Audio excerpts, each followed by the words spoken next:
Dans le prochain épisode de Demain nous appartient. Tandis que Noah est électrocuté, Jordan découvre ses résultats au bac de français. En parallèle, Nordine apprend les sentiments de Manon. Attention, les paragraphes qui suivent contiennent des spoilers sur l'épisode de Demain nous appartient diffusé demain soir sur TF1. Si vous ne voulez rien savoir, ne lisez pas ce qui suit. Mardi 12 juillet dans Demain nous appartient. Noah est électrocuté car il peut enfin quitter l'eau. S'il devrait se réjouir de reprendre le cours de sa vie, le policier est au contraire particulièrement énervé que Victor ait proposé à Chloé et Alex de racheter le mât. Selon lui, l'ancien homme d'affaires se cache derrière les sabotages et aurait tout mis en œuvre pour pousser les Delcourt à la faillite afin de racheter l'affaire familiale. Tandis qu'Anna lui rappelle qu'il n'est pas en état de partir en guerre contre lui, Karim répond que tout se passera bien. De leur côté, Chloé et Alex se rendent au commissariat et indiquent à Martin que Brunet a proposé de racheter le mât à hauteur de 80 000 €. Comme il est impossible qu'il ait pu réunir autant d'argent aussi rapidement après avoir perdu sa fortune, Martin le soupçonne d'être à l'origine des sabotages.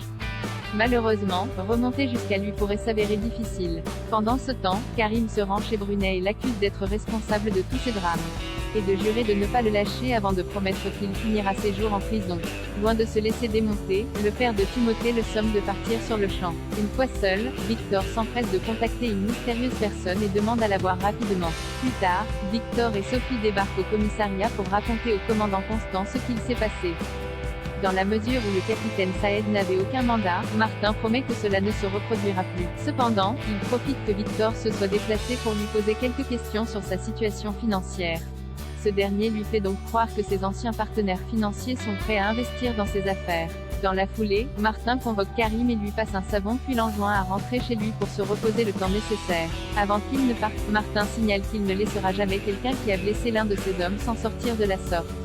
Non loin de là, Barr confie à Audrey qu'il ne va pas bien.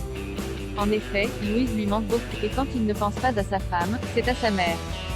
Barr la charge ensuite d'aller servir des clients avant de noyer son chagrin dans l'alcool.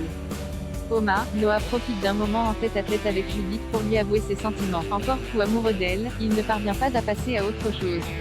À part elle et ses parents, il n'a plus personne. À son tour, Judith affirme qu'elle ne le laissera jamais tomber car leur histoire est ce qu'elle a vécu de plus beau. Les larmes aux yeux, elle lui explique que le lien fort qu'il y a entre eux ne disparaîtra jamais. Tandis qu'elle s'approche pour l'embrasser, elle se ravise finalement au dernier moment mais l'invite toutefois à aller boire un verre en tête-à-tête ce soir. Une proposition qu'il accepte avec joie. À quelques kilomètres, Georges a demandé à l'ancien propriétaire du mât la liste des personnes intéressées par son affaire sur ces 12 derniers mois. Néanmoins, le policier n'a rien trouvé de sérieux à part une société d'investissement, la SIDOC. Créée il y a à peine 2 mois, la SIDOC est la filiale de l'eau, la B-Invest comme Lola Brunet, la défunte fille de Victor. En parallèle, Barr débarque au Maïméché. Il raconte alors à Jordan qu'Alex n'est pas venu voir sa mère à l'hôpital une seule fois alors que tout ce qui y arrive est de sa faute. En fin de journée, Noah s'occupe de nettoyer les huîtres à l'aide d'une machine. Quand celle-ci arrête subitement de fonctionner, le jeune homme la secoue pour tenter de la démarrer. Malheureusement, un câble électrique tombe sur le sol mouillé et Noah est immédiatement électrocuté avant de s'écrouler. Sans attendre, Judith se précipite à ses côtés mais Noah ne réagit pas. Jordan découvre ses résultats au bac de FRANCAISC le jour des résultats du bac de français. Jordan débarque au Spoon pour faire croire à sa mère qu'il a échoué. En réalité, l'adolescent a obtenu 19 à l'écrit et 18 à l'oral. Folle de joie, Audrey le prend dans les bras. Par la suite, Jordan rejoint Jaya à la paillote. Sur place, François, qui boit un verre, félicite ses élèves pour leur bac puis apprend à Jordan qu'il est le major du lycée. Avec de telles notes, François l'enjoint à continuer les lettres en précisant que cela pourrait lui ouvrir des portes. En fin de journée, toute la famille Roussel est réunie pour fêter le succès de Jordan. Nordine apprend les sentiments de Manon. Manon se rend au commissariat et rend à Nordine le sweat qu'il lui avait prêté. Comme il doit partir pour un briefing, il lui donne rendez-vous plus tard à la paillote pour réviser. Roxane, qui a assisté à cet échange, comprend immédiatement que la jeune femme craque pour son collègue.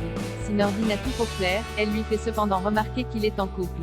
Mal à l'aise, Manon met un terme à leur conversation puis prend la poudre d'escampette. Plus tard, Roxane profite d'une pause café pour dire à Nordine que Manon en pince pour lui. Pour éviter qu'elle se fasse des films, Roxane lui conseille donc de prendre ses distances si ce qu'il ressent pour elle n'est pas réciproque. Par la suite, Nordine retrouve Manon au Spoon pour l'aider à réviser. Un peu gêné, il se met immédiatement autre. Quelques instants après, Sophie appelle Nordine. En apprenant qu'il est avec Manon, l'avocate peine à masquer sa jalousie. En fin de journée, Manon et Nordine rendent les révisions bien plus sympathiques en s'interrogeant à tour de rôle. Celui qui se trompe aura un gage. Manon ayant perdu, le policier la met au défi de récupérer le numéro de téléphone d'un client assis au bar. Dans la mesure où elle ne sait pas qui choisir, Nordine l'encourage à aller voir l'homme le plus mignon mais Manon rétorque qu'elle a déjà son numéro. L'instant qui suit, Sophie les rejoint plus profite que Nordine lui commande une coupe de champagne pour critiquer le look d'adolescente de Manon. Cette dernière récupère alors ses affaires et laisse le couple en tête-à-tête.